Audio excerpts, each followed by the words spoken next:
Hey everybody, what is going on? Today we're going to be doing a tier list of the Jojos Bizarre Adventures, all the parts that's been made, including Jojolian, and, wait, hold on, do they even have Still Ball Run? They got Still Ball Run, but they do not have, Jojo Lands yet, which that's totally fine, but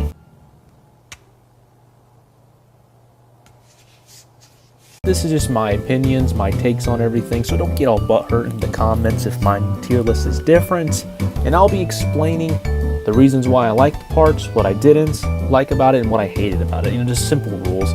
Now, this is my first time doing this type of content, so, you know, the quality's gonna be bad, and please excuse all of the freaking ads. Now, let's go ahead and just get started. Jojo's Phantom Blood.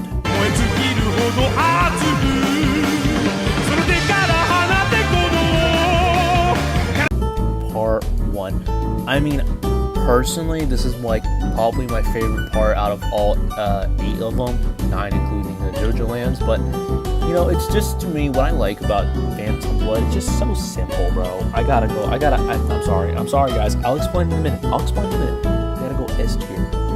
I just love Phantom Blood so much because not only does it have Jonathan Joestar, which in my opinion is one of the best Joestars.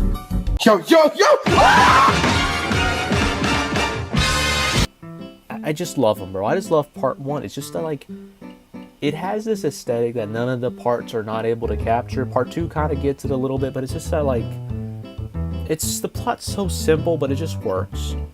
And it's so, like, memorable for me, you know, and I love it. I just love it so much. Like, it has its flaws, but I just personally feel like it's, for what it does and its purpose, it's an S tier for me. That might change by the end of the video, but right now I'm putting it in an S tier. I just freaking love Phantom Blood so much. Now, what I didn't like about Phantom Blood, it's too short. That's my main issue. It's too short. That's all I got with it. It's too short. Some of the characters seem a little flat. That's just a JoJo thing. Some characters are flat. That's all I gotta say. Yeah, part 1 definitely is going into S tier. I might move it down to A tier later because it definitely is. Other parts do a lot of things better. And this is back when Hamon existed. Hamon, you know. I like that a lot. Part 2, Battle Tendency. Part 2, Jojo with Joseph, bro. Joseph is just freaking built different. I love my boy. I gotta go with, if I had to personally pick, man, I gotta go with S tier as well. Personally, these two are some of my favorite parts. They're Battle Tendency is a fan favorite. Now, I might put it, how do I do it? Yeah, I might put before Phantom Blood in front of it, simply just because it plays off of Phantom Blood does well, it makes it better, plus the way Phantom Blood ends and it rolls into Battle Tendency is one of the best transitions into a part I've ever seen in my freaking life, introducing the Pillarman, and it has the Pillarman. In part 2, literally has one of the best, like the best antagonists in JoJo, and that's going to be Cars. And I know a lot of people would debate if Cars is the best JoJo villain, but to my opinion, I think he is. He's just so freaking cool, and I love the Pillarman.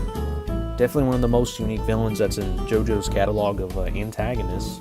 You know, in Wamu, he wasn't even a bad dude. You know, he was just following orders. Like, Lisa was a good character. Caesar's a good character. And they play off of Hammond a lot, you know? The whole training, that jump was just cool. And as I mentioned, the Joestar is such a strong character. Like, writing-wise, it's hard not to not like the freaking Joseph in Battle Tendency. Definitely S tier. Stardust Crusaders, or part 3. This one is the freaking fan favorite. Everybody glazes part 3.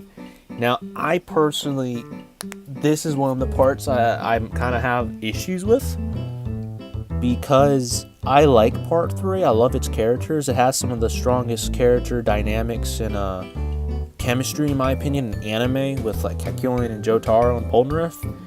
The characters are just great. The villains are sometimes great. Sometimes they suck terribly. Sometimes they do, but most of the time they get the villains pretty good. And I think it's the longest JoJo part animated. I think. Correct me if I'm wrong. And it also introduced stands to us, which was really cool. I love the way they introduced stands. Stands were really okay. This was JoJo before like stands got like kind of tacky later on, be honest. What stands were in part 3 where they just punched and beat the absolute crap out of each other, and I ate that up. But it did get boring. It felt rinse and repeat really bad because of like the find out the stand user and all this other stuff. It was just really, it went on for way too long. I feel like they could have cut a couple of episodes and it would have done better. But that all pays off when freaking they fight Dio. That Dio fight still, bro, it stands till this day. I'm probably personally gonna go with A because I love it, but it's not like my favorite part. It doesn't do it for me completely because honestly, out of all the JoJo parts, part 3 I have the most issues with, but that'll all change when I rewatch it fresh again. That's all I'm gonna say. Man, I love Golden Rift though. Killing's built different. Not to mention, part 3 has some of the coolest stands. I'll give it that. The artistry. This painting is so realistic. It looks like you could step straight into it. And you can. Now, Diamond is Unbreakable. Probably one of my other favorite parts. It does a lot of things. It's really good. It has like one of my favorite villains, Yoshikage Kira. I have his Nendoroid. My sister got that to me. Shout out to my sister. Man, I love Kira, but I love Josuke too. For the love of God, drop the meat! Part 4 definitely has it has another good character dynamic, chemistry as well, but it doesn't do it as well as part 3. Nothing can reach that level of brotherhood in my opinion that part 3 had, but part 4, I really enjoyed it because it did the whole find out who was the murderer and people were going missing, and the whole like town just didn't felt right, and just the way Araki felt the setting for Morio. Just part 4 was really good, and of course we get was it Jotaro and Joseph in there too, so that's cool. Seeing older man Joseph is a lot funny. I mean, that's really funny. I mean, a lot more funny. And then we got characters like Rohan and Koichi, who really held the backbone of part 4. I definitely say it's one of Araki's strongest works. Now, will I put it... should I put it in front of Phantom Blood? I mean, I really love Phantom Blood. But I know it's like it's considered one of the worst JoJo parts, but it's not. It just does things differently, and it was a little weaker because Araki wasn't wasn't that good of a writer. I mean, he was always a good writer, but he wasn't as good as he was when he was cooking some of this other stuff up in the kitchen. I mean, I'll leave it where it is. Okay, part 5. Another one of the fan favorites that they glaze a lot. Part 5. I loved it. I ate that junk up easy. I binged that part 5 in under a week, I believe. It has a strong villain being Diavolo. It has a good cast. The chemistry in part 5 is better in part 4 in my opinion. I love the mafia dynamic, and also I actually felt really bad when a lot of the characters died. And I hardly could see that. Last time I cried when the character died was in part 3. Jonathan's did me in as well, but part 3, those deaths hurt too, but part 5's equally hurt as much in my opinion. And of course you get good characters like Bucciarati, and we also get good side antagonists too. It's been a while since I've seen part 5, so things might be fuzzy, but if I remember correctly, it has some of the most complex stands abilities in fights as well. Of course, we get the stand arrow, which is really cool. I probably would give part 5. Bro, it's so hard, because part 5, I love it, but like, dude, it's hard ranking JoJo parts, that's all I'm going to say. It's so hard. I want to put them all on the S tier, but I really got to put them in like how I enjoyed watching them, you know? I really loved... man, this is so hard. Because I really love the characters, but like I felt like parts of it I didn't enjoy it. My second watch time, my watch through, I didn't enjoy it as much as my first. I have the manga for this one as well. I also have the vinyl. I probably would put this one... I'm gonna do that to myself. Am I gonna do that to myself? No!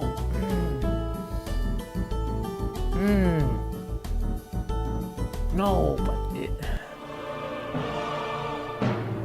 I gotta put it above part 3 for the moment. Reasons why that's right there is because, like, I don't know. That hurts me.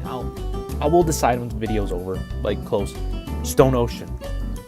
S tier. I freaking love Stone Ocean.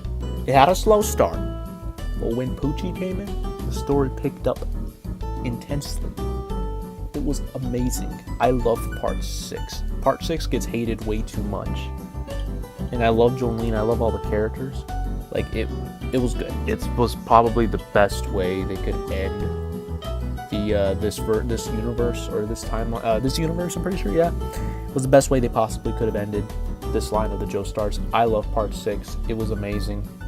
I love my girl Jolene, and I love almost every character that was introduced. It was really good. I enjoyed it. That's all I gotta say about it. But do I love it more than part 4? Probably not. Part 4. These 3 are like probably my top 3. I just glazed these way too much. Way too much. Now, Steel Ball Run. I'll probably put that in S tier. Steel Ball Run. We got my boy Johnny Joestar. Now Jojolian. The awkward child that the mom forgot about. Jojolian.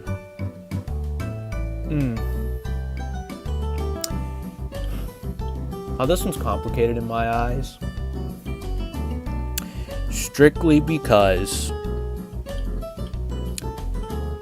I read, these 2 were manga. There are only mangas. Well, Steel Ball Run's gonna get an anime soon, but Jojolian's just a manga. And I feel like Araki might have been in a funk while writing Jojolian because it's enjoyable, but there's too many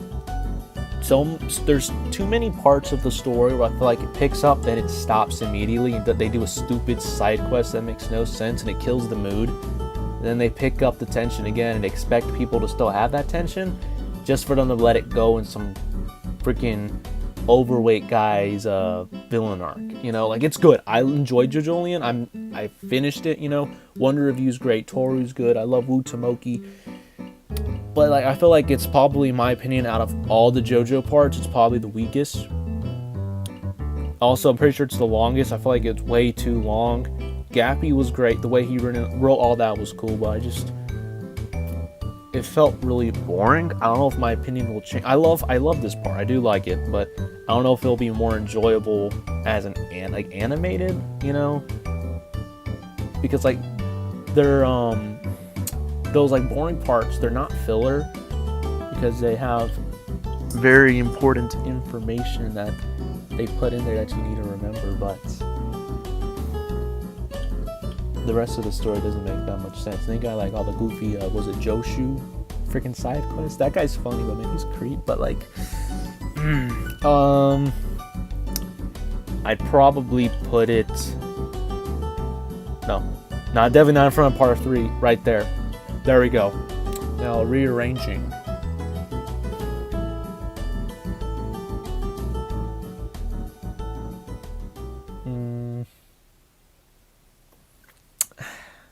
I'm gonna bite the bullet. I'll just put them right here, bro. Because it's good. It is good. It is good. I put it in A tier, and then was it Trader's Requiem started playing in my head, that chorus, and I was like, oh man, I can't put it in A. It needs to be an S. It's a god tier. Now, what is the conclusion of this video? There's no bad JoJo part. In my opinion, they're all S tiers, bro. But I had to pick which ones, were different ones. Did I summon you on accident?